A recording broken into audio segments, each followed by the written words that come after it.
James Jim Eugene Carrey, born January 17, 1962, is a Canadian-American actor, comedian, producer, author, and artist. Known for his energetic slapstick performances, Carrey first gained recognition in 1990 after landing a role in the American sketch comedy television series In Living Color 1990 to 1994. He broke out as a star in motion pictures with Ace Ventura, Pet Detective, The Mask, and Dumb and Dumber, all in 1994. This was followed up with Ace Ventura, When Nature Calls, Batman Forever, both in 1995, and Liar Liar 1997. In the 2000s, he gained further notice for his portrayal of the Grinch in How the Grinch Stole Christmas and for the comedy Me, Myself, and Irene, both in 2000, as well as Bruce Almighty 2003. Lemony Snicket's A Series of Unfortunate Events 2004, Fun with and Jane 2005, Yes Man, Horton Hears a Who, both 2008, and A Christmas Carol 2009. In the 2010s, Carrey appeared in the films Mr. Popper's Penguins 2011, The Incredible Burt Wonderstone, Kick-Ass 2 both 2013, Dumb and Dumber to 2014, and portrayed Leap Day William in the sitcom 30 Rock 2012. In 2020, he portrayed Dr. Robotnik in Sonic the Hedgehog and its 2022 sequel, and Joe Biden in 6 episodes of Saturday Night Live in the lead-up to the 2020 United States presidential election. Although largely typecast as a comedic actor, Carrey has had success in dramatic roles. His first dramatic success was for starring in the Emmy-nominated Mad-for television film Doing Time on Maple Drive 1992. Carrey gained attention for his leading roles in The Truman Show 1998 and Men on the Moon 1999, earning Golden Globe Awards for each film. He later starred in the psychological science fiction romantic drama film Eternal Sunshine of the Spotless Mind 2004. This performance is repeatedly lauded as the seminal in Carrey's career and for which he was nominated for both the BAFTA Award for Best Actor in a Leading Role and another Golden Globe Award. He was also praised for his dramatic role of Jeff P. Cirillo in the Showtime tragicomedy series Kidding 2018-2020, for which he was nominated for another Golden Globe. In 2006, Carrey received a Grammy Award nomination for Best Spoken Word Album for Children. In 2013, Carrey published his first book, a children's story titled How Rollin' Rolls, which was awarded a 2013 Gelett Burgess Children's Book Award. In 2020, Carrey published his first novel, Memoirs and Misinformation, which he co-authored with Dana Vachon. Early life. Carrey was born in the Toronto suburb of Newmarket, Ontario, Canada, to Kathleen Nay Oram, a homemaker, and Percy Carey, a musician and accountant. He was raised a Roman Catholic and has 3 older siblings, John, Patricia, and Rita. His mother was of French, Irish, and Scottish descent, and his father was of French-Canadian ancestry. The family's original surname was Carrey. At age 8, he began making faces before a mirror and discovered a talent for doing impressions. At age 10, Carrey wrote a letter to Carol Burnett of The Carol Burnett Show pointing out that he was already a master of impressions and should be considered for a role on the show. He was overjoyed when he received a form letter reply. A fan of Monty Python, whose TV show Monty Python's Flying Circus aired in the 1970s, in 2014 Carrey appeared on Monty Python's Best Bits Mostly and recalled the effect on him of Ernest Scribbler played by Michael Palin laughing himself to death in the funniest joke in the world sketch. Radio Times states, "You'll see why immediately." Palin's performance is uncannily Capresque. Carrey spent his early years in the borough of Scarborough, Ontario, part of metropolitan Toronto, where he attended Blessed Trinity Catholic Elementary School in North York. His family later moved to Burlington, Ontario, where they would spend 8 years. Jim attended Aldershot High School while there. Sometime later, His family became homeless and lived together in a Volkswagen van, while teenage Jim and his brother spent months living in a tent in Charles Daly Park on the Lake Ontario shore in Lincoln, Ontario. The family struggled financially, however. Their situation started improving once his father found employment in the accounting department at the Titan Wheels tire factory in Scarborough. Furthermore, in return for living in the house across the street from the factory, the family, primarily teenage sons Jim and John, would work as janitors and security guards at the tire factory, doing 8-hour shifts from 6 p.m. into the next morning. Moving back to Scarborough, teenage Jim started attending Agincourt Collegiate Institute before dropping out of school on his 16th birthday. He began to perform comedy in downtown Toronto while continuing to work at the factory. In a 2007 Hamilton Spectator interview, Carrey said, "If my career in show business hadn't panned out, I would probably be working today in Hamilton, Ontario, at the Dofasco steel mill." As a young man, he could see the steel mills across the Burlington Bay and often thought that was where the great jobs were. Career: 1977 to 1983. Early Impressionist work in Toronto. Carrey's first stand-up comedy experience took place in 1977 at the age of 15, with his father trying to help him put together a stage act, driving him to downtown Toronto to debut at the recently opened Yuck Yucks Comedy Club, operating one night a week out of Community Center, the 519S basement on Church Street. For the performance, Carrey had his attire a polyester leisure suit chosen by his mother, who reasoned that's how they dress on the Dean Martin celebrity roast. Pubescent Carrey's conventional impersonations bombed, proving ill-suited for a club with a raunchy comedic sensibility and giving him doubts about his potential as a professional entertainer. Decades later, recalling Carrey's stand-up debut, Yuck Yucks owner Mark Breslin described it as bad rich little. His family's financial struggles made it difficult for them to support Carrey's show business ambitions. Eventually, the family's financial situation improved, and they moved into a new home in Jackson's Point. With more domestic stability, Carrey returned to the stage in 1979 with a more polished act that led to his first paid gig, a 20-minute spot at the Hayloft Club on Highway 48 in Scarborough for a reported $20 compensation on a bill with the mother-of-pearl performer from the Pig and Whistle. He soon faced his fears and went back downtown to the site of his debacle from 2 years earlier, Yuck Yucks, that had in the meantime moved into a permanent location on Bay Street in the fashionable Yorkville district. In a short period of time, the 17-year-old went from open mic nights at the club to regular paid shows, building his reputation in the process. Parallel to his increasing local Toronto area popularity as an impressionist stand-up comic, Carrey tried to break into sketch comedy, auditioning to be a cast member for the 1980-81 season of NBC's Saturday Night Live. Carrey ended up not being selected by the show's new executive producer Gene Domanian, who picked 31-year-old Charles Rocket instead. Decades later, after establishing himself as a Hollywood film star, Carrey would host the show in May 1996, January 2011, and October 2014.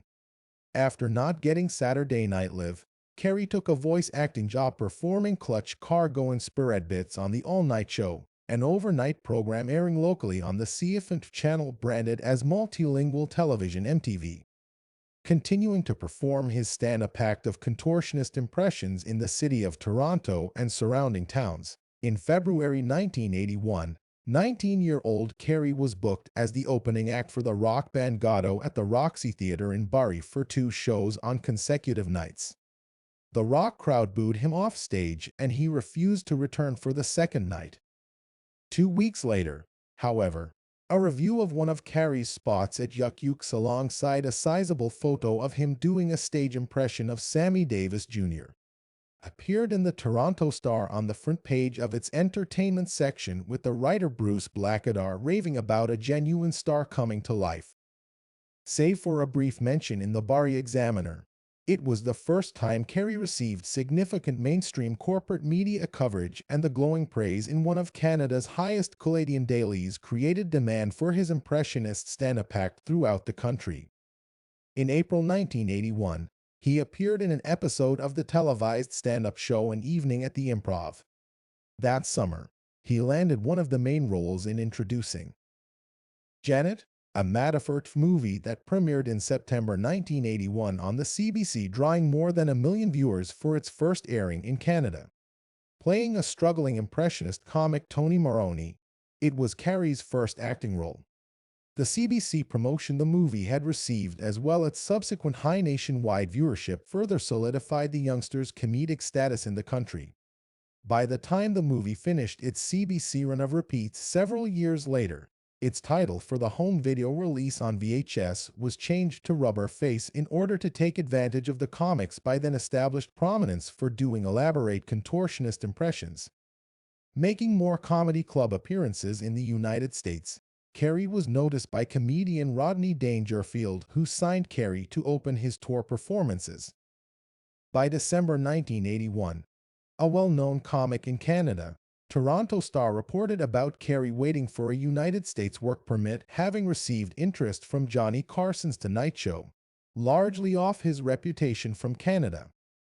In the early part of 1982, Carrey reportedly performed for The Tonight Show bookers Jim McCauley and Bud Robinson as part of the program's audition process for stand-up comic spots. However, rather than being booked on the show, Carrey got advised to further hone his act, so he went back home to the Toronto area, where he had already built a significant following. Touring venues throughout North America as the opening act for Rodney Dangerfield, Carrey made a stop at home in Toronto on June 19, 1982, performing to sold-out shows at Massey Hall. 1983 to 1994. Moved to Hollywood. In early 1983, Carrey decided to move to Hollywood, where he began regularly performing at the Comedy Store. Getting on The Tonight Show became his immediate career goal, and, by spring 1983, he appeared to have achieved it after getting booked for a stand-up set on the highly rated Late Night Show. However, a lukewarm club set at the Improv got him unbooked. Though struggling to replicate his success in Los Angeles, Carrey continued being a big hit in his hometown Toronto, where he returned during late April 1983 to perform at the short-lived B.B. Magoon's theatrical venue on Bloor Street on 3 consecutive nights. While in town, CTV's flagship news magazine program W5 did a feature on Carrey that aired nationally in Canada. Back in LA, within months, he landed the main role on The Duck Factory, a sitcom being developed for NBC, and, in late November 1983, still got to debut his impressionist act on The Tonight Show starring Johnny Carson via promotional appearance for the sitcom about to start airing nationally in the United States on the same network. In the meantime, he was cast for a supporting role in the Warner Bros. comedy production Finders Keepers, shot in the Canadian province of Alberta during late summer 1983. For his Tonight Show appearance that aired on American Thanksgiving, 21-year-old Carrey went through his most popular impressions: Elvis Presley, Leonid Brezhnev, Jack Nicholson, Bruce Dern, Clint Eastwood, Charles Bronson, Michael Landon, James Dean, E.D. the Extraterrestrial, Charles Nelson Riley, characters from My Three Sons, and Kermit the Frog and Miss Piggy in rapid succession. After completing his set, though getting the OK gesture from Carson, the impressionist comic was notably not waved over by the host to join him on the couch, a usual indication that while sufficiently pleased, the powerful host was probably not ecstatic about the performance. The end of 1983 saw Carrey go back home to Toronto once more for a publicized New Year's Eve performance at the Royal York Hotel's Imperial Room. Originally scheduled to start airing in January 1984, the Duck Factory sitcom debuted in April, airing Thursdays at 9:30 p.m. between Cheers and Hill Street Blues. The same month, Carrey took a job hosting the 1984 Awards ceremony held in Toronto at the Royal York Hotel's ballroom. By the time he made his debut appearance on NBC's Late Night with David Letterman in late July 1984, The network had already canceled The Duck Factory.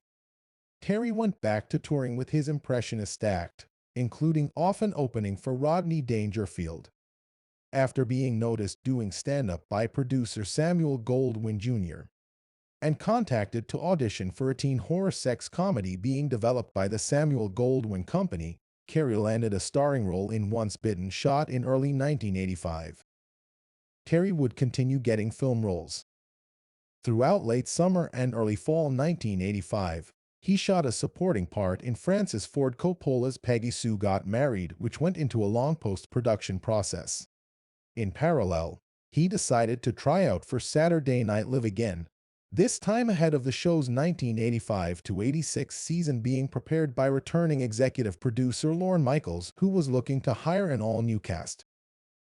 5 years removed from his previous SNL audition, 23-year-old Carrey was rejected again, reportedly never even getting the chance to audition his material post-nuclear Elvis hybrid impression and impersonation of Henry Fonda from On Golden Pond in front of executive producer Michaels due to the show's producers and senior writers Al Franken, Tom Davis, and Jim Downey deciding that Michaels would not like it. Unlike his previous SNL rejection, Carrey now had a bit of a film career to fall back on in addition to his impressionist stand-up act.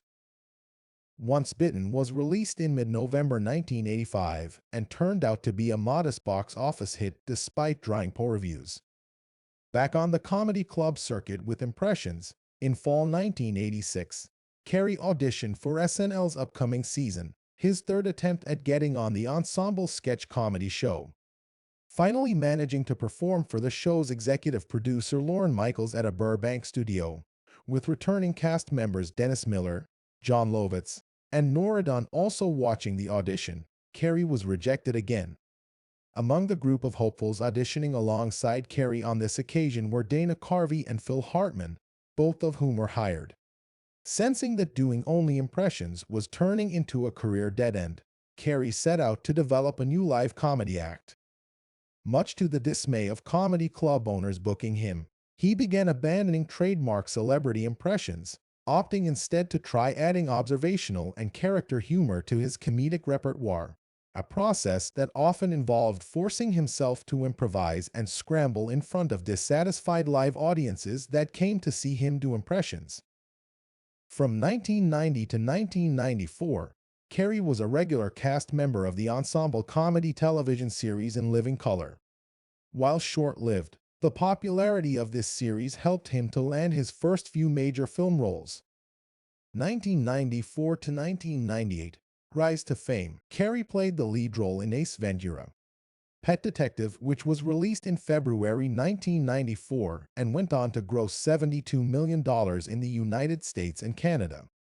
Following its success and before the release of his next film, The Mask, which was anticipated to be another hit, Morgan Creek Productions paid him $5 million to reprise his role as Ace Ventura, and New Line Cinema offered him $7 million to make a sequel to The Mask and paid him $7 million to appear in Dumb and Dumber, a nearly tenfold increase on his salary for Ace Ventura.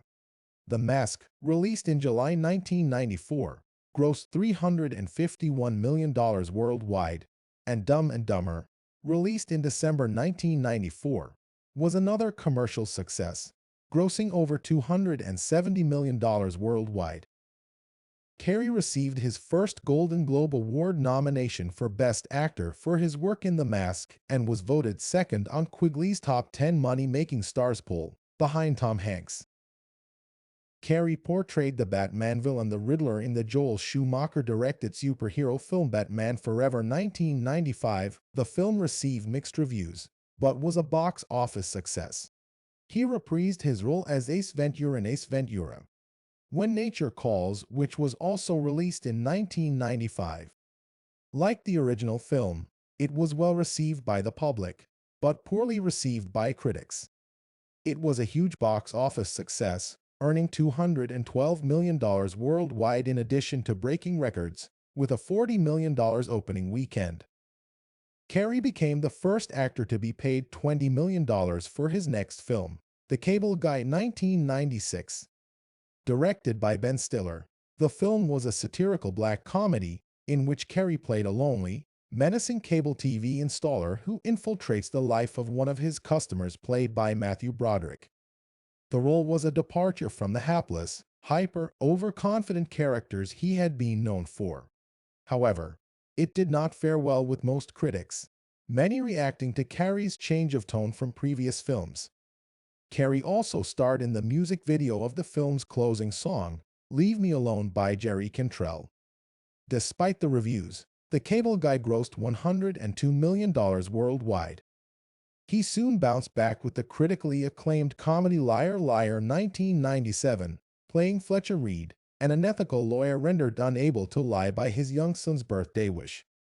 Carrey was praised for his performance, earning a second Golden Globe Award nomination for Best Actor. Janet Maslin of the New York Times said, "While into his tumultuous career, Mr.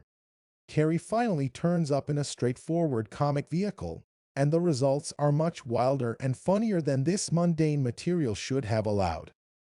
1998 to 2007. Critical acclaim. The following year he decided to take a pay cut to play the serio-comic role of Truman Burbank in the satirical comedy drama film The Truman Show 1998. The film was highly praised and brought Carrey further international acclaim, leading many to believe he would be nominated for an Academy Award.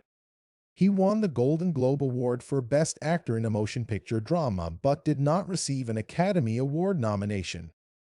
The Truman Show was a commercial success, grossing $264 million worldwide against a budget of $60 million. Raphael M4 critics stated that the film allows Carrey to edge away from broad comedy, adding that it was a hilarious and breathtakingly conceived satire. That same year, Carrey appeared as a fictionalized version of himself on the final episode of Garry Shandling's The Larry Sanders Show, in which he deliberately ripped into Shandling's character. In 1999, Carrey had the lead role in Man on the Moon. He portrayed comedian Andy Kaufman to critical acclaim and received his second Golden Globe in a row but again failed to be nominated for an Academy Award. In addition, he received his first Screen Actors Guild Award nomination for Best Actor. In 2000, Carrey redeemed with the Farrelly brothers, who had previously directed him in Dumb and Dumber, for the black comedy film Me, Myself and Irene, a film that received mixed reviews but enjoyed box office success. Carrey played the role of State Trooper Charlie Bailey Gates, who has multiple personalities, and Romance is a Woman portrayed by Renee Zellweger.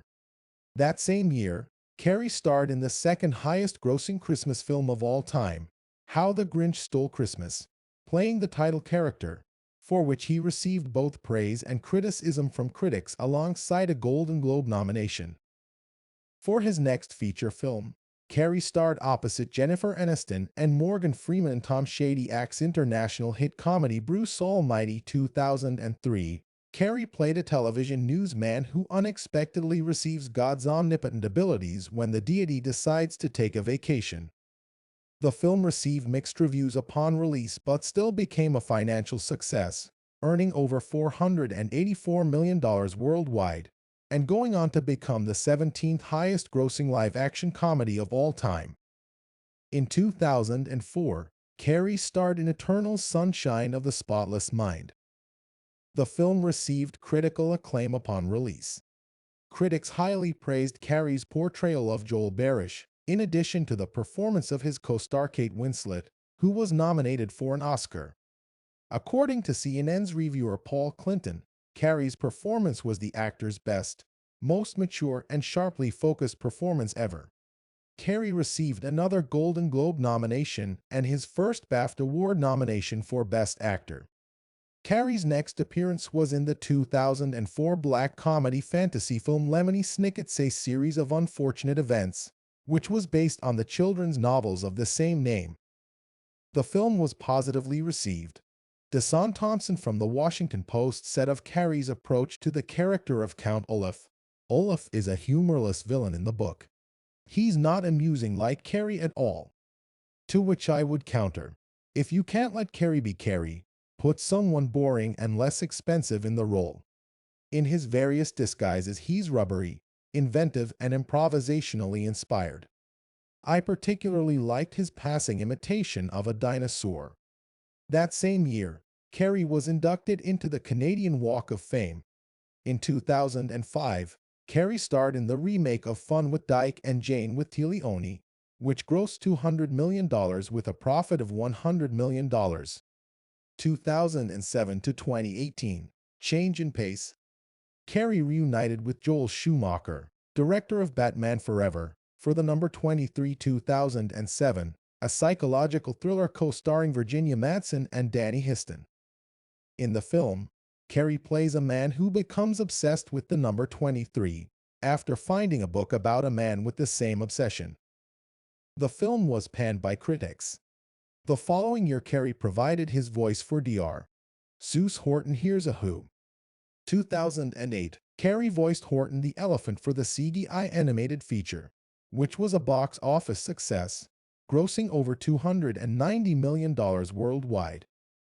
Carrey returned to live-action comedy, starring opposite Zoe Deschanel and Bradley Cooper in Yes Man. Also 2008, Carrey played a man who signs up for a self-help program that teaches him to say yes to everything. Despite reviews being mixed, Renee Rodriguez of the Miami Herald stated, "Yes Man is fine as far as Jim Carrey comedies go, but it's even better as a love story that just happens to make you laugh." The film had a decent performance at the box office, earning $225 million worldwide. Since 2009, Carrey's work has included a leading role in Glenn Ficarra and John Requa's I Love You, Philip Morris, premiering in January 2009 at the Sundance Film Festival before receiving a wide release in February 2010. Carrey portrayed Stephen J. Russell, a con artist, imposter, and multiple prison escapee who falls in love with his fellow inmate, Philip Morris, played by Ewan McGregor. The film received largely positive reviews, with Damon Wise of The Times giving the film 4 stars out of 5, stating, "I Love You, Philip Morris is an extraordinary film that serves as a reminder of just how good Carrey can be when he's not tied into a generic Hollywood crowd pleaser. His comic timing remains as exquisite as ever." For the first time in his career, Carrey portrayed multiple characters in Disney's 3D animated take on the classic Charles Dickens tale, A Christmas Carol 2009, voicing Ebenezer Scrooge and the ghosts of Christmas past, present, and future. Directed by Robert Zemeckis, the film also starred Robin Wright Penn, Bob Hoskins, Colin Firth, Gary Oldman, and Carrie Elwes. The film received decent reviews and was a financial success. Carrey landed the lead role in Mr. Popper's Penguins 2011, playing Tom Popper Jr., a realtor who becomes the caretaker of a family of penguins. The film received a mixed reception upon release. He starred alongside former co-star Steve Carell in the Don Scardino-directed comedy film The Incredible Burt Wonderstone 2013. Carrey played Steve Gray, a dangerous street magician who overshadows the formerly successful magician Burt Wonderstone, played by Carell. The film was released in March 2013 to mixed reviews and underperformed significantly at the box office, grossing just over $27 million on a $30 million budget. Around the same time, he appeared in Kick-Ass 2, also 2013, as Colonel Stars and Stripes. He retracted support for the film 2 months prior to its release.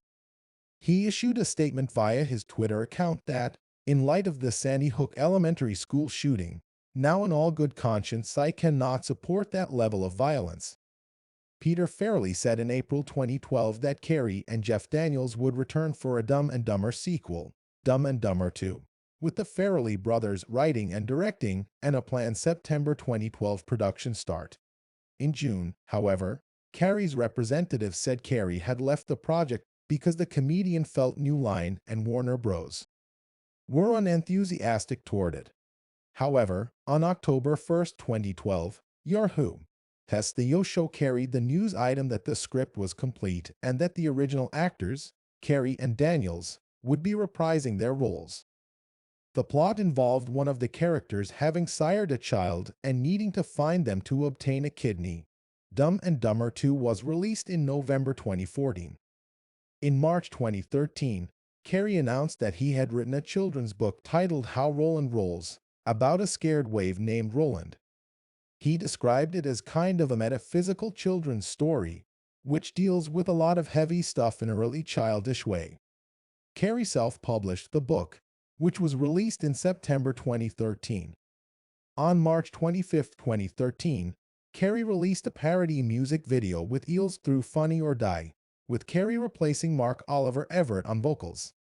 The song and video, titled Cold Dead Hand and set as a musical act during the variety program Hee Haw, lampoons American gun culture, and specifically former NRA spokesperson Charlton Heston. Carrey delivered the commencement address at Maharishi University of Management in Fairfield, Iowa, in May 2014 and received an honorary doctorate for his achievements as a comedian, artist, author, and philanthropist. Carrey was a producer on Rebel Kings, a 2015 documentary film that depicts events preceding and following the Howe Avenue peace meeting. On August 29, 2014, Carrey was honored by Canada Post with a limited edition postage stamp with his portrait on it. In June 2017, Showtime began airing the dramedy I'm Dying Up Here, for which Carrey served as the executive producer. The show, which chronicles a group of stand-up comics in 1970s Los Angeles, incorporates aspects of Carrey's own experience. In September of that year, that same network announced that he would be starring in a comedy series titled Kidding, which will reunite Carrey and director Michael Gondry. By the end of 2017, it was announced that Catherine Keener would star opposite Carrey in Kidding. Carrey was also the subject of two documentaries in 2017. The first, a short subject entitled I Needed Color about his lifelong passion for art, was released online in the summer. Later that year, another documentary, Jim and Andy, The Great Beyond, featuring a very special, contractually obligated mention of Tony Clifton, premiered at the Venice Film Festival and was later picked up by Netflix. The film chronicles the behind-the-scenes drama during the shooting of Man on the Moon, when he never broke character as Andy Kaufman. It incorporates footage that was shot for the film's electronic press kit, but ultimately pulled by Universal as they felt that it was too damaging. 2018 present. Comeback. In June 2018, Carrey was cast as Dr. Robotnik, the main antagonist of the Sonic the Hedgehog video game series, in a film adaptation of the franchise. The film was released in February 2020 to positive reviews. Carrey's portrayal of Robotnik was praised, with some considering it one of his best performances in years.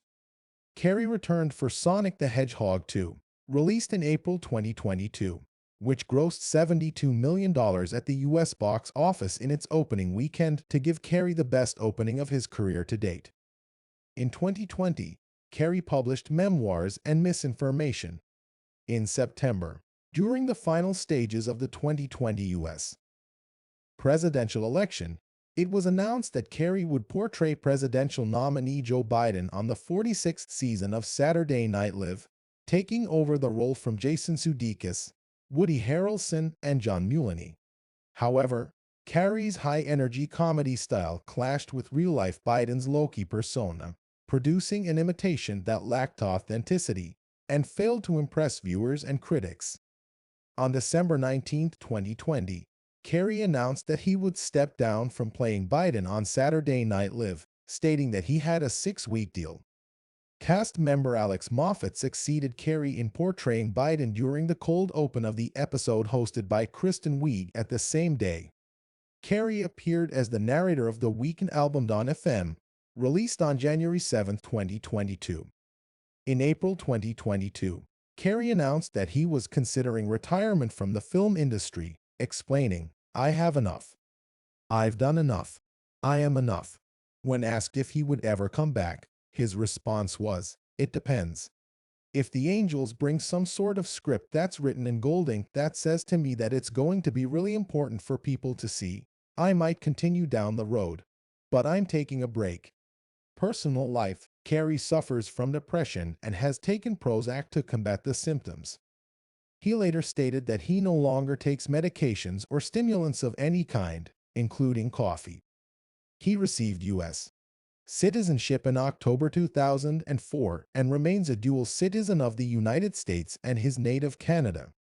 In November 2022, the Russian Ministry of Foreign Affairs banned 100 Canadians, including Jim Carrey, from entering Russia as a reciprocity for the Western sanctions that had been introduced due to Russia's invasion of Ukraine. Relationships. In 1983, Jim Carrey dated singer Linda Ronstadt for 8 months. Carrey has been married twice. His first marriage was to former actress and Comedy Store waitress Melissa Womer, whom he married on March 28, 1987. Their daughter, Jane Erin Carrey, was born September 6, 1987. Jane was a 2012 contestant on American Idol. Carrey and Womer divorced in 1995. On September 23, 1996, Carrey married his Dumb and Dumber co-star Lauren Holly. The marriage lasted less than a year. From 1999 to 2000, Carrey was engaged to his Me, Myself and Irene co-star Renee Zellweger. 1:30 January Jones was in a relationship with Carrey in 2002. Carrey met model and actress Jenny McCarthy in 2005 and made their relationship public in June 2006. In April 2010, the two ended their relationship. In October 2010, McCarthy said they remained good friends. Carrey met Catherine White in 2012, a makeup artist from County Tipperary, Ireland. They dated between 2012 and 2015. On September 28, 2015, White was found dead from a prescription drug overdose. The death was ruled a suicide by the Los Angeles County Medical Examiner. Carrey was a pallbearer at her funeral in White, County Tipperary, Ireland. Carrey attended the Golden Globes 2019 party with his girlfriend Ginger Gonzaga in January 2019. The couple split after less than a year of dating. Wrongful death lawsuits. Carrey's girlfriend Catherine White married Mark Burton in 2013 in Las Vegas.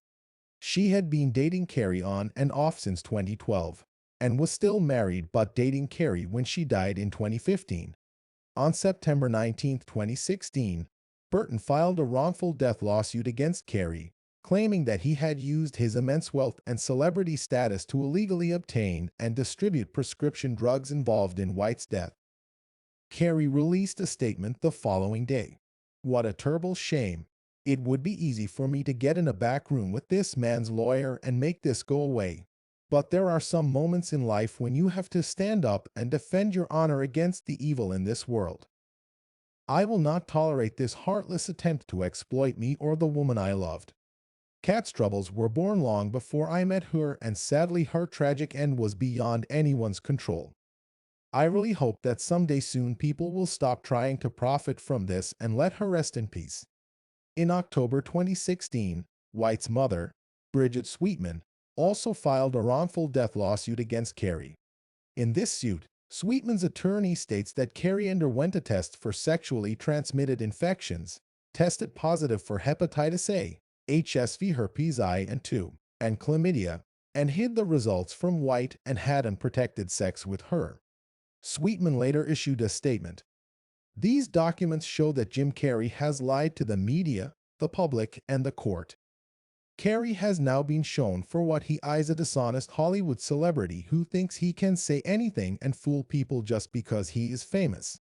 Both lawsuits were dismissed on January 25, 2018, and attorneys for both sides confirmed there would be no further legal proceedings. Vaccine skepticism. In 2009, Carrey wrote an article questioning the merits of vaccination for the Huffington Post. With former partner Jenny McCarthy, Carrey led a Green Our Vaccines march in Washington, D.C., to advocate for the removal of toxic substances from children's vaccines, out of a belief that children had received too many vaccines, too soon, many of which are toxic. The rally was criticized by David Gorski, an American surgical oncologist on Science-Based Medicine blog, for being anti-vaccine and not pro-safe vaccine, and by Stephen Parker on the website for being irresponsible. On July 1, 2015, after the signing of a new vaccination law, Carrey called California Governor Jerry Brown a corporate fascist who was poisoning children by enacting the vaccination requirements. The law disallowed religious and philosophical reasons for exemption from vaccination.